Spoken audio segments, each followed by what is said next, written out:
And in addition to the making of a haunted house, in many cases we also have a repairing of a haunted house or haunted yard. You can see a lot of water. A lot of water got in these pumpkins. But they didn't have their lights in them, so it's okay. And now you can see the rest of the destruction of the graveyard. Knocked over all the tombstones. Oh, I put those two up.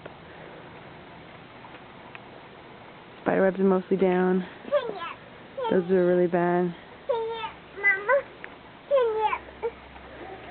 Yes, of course. Must hang the mini ghouls back up. Oh.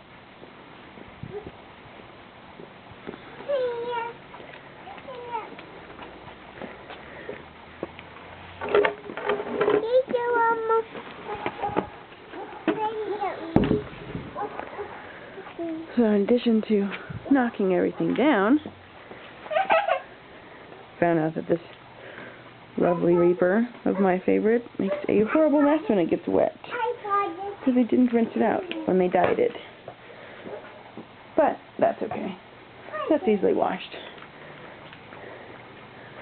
And my hanging Reaper dudes are wrapped around everything they could get their hands on. That guy's partly on the roof, but that's all easily fixed.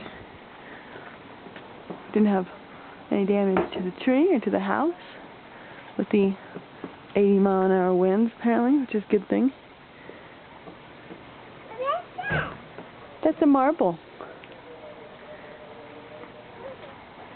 So here's some more view of the awesomeness of wind.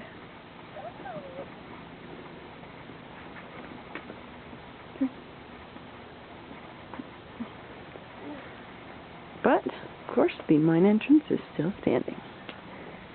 We had to deflate our hearse. Covered up. Hopefully you can fix it. See all the leaves and things. There are a lot more branches last night.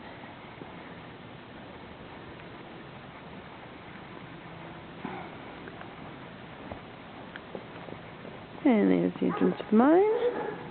Still perfectly in one piece. Our crow's had a little accident. Apparently he lost a wing as well. And that concludes the tour of the damage.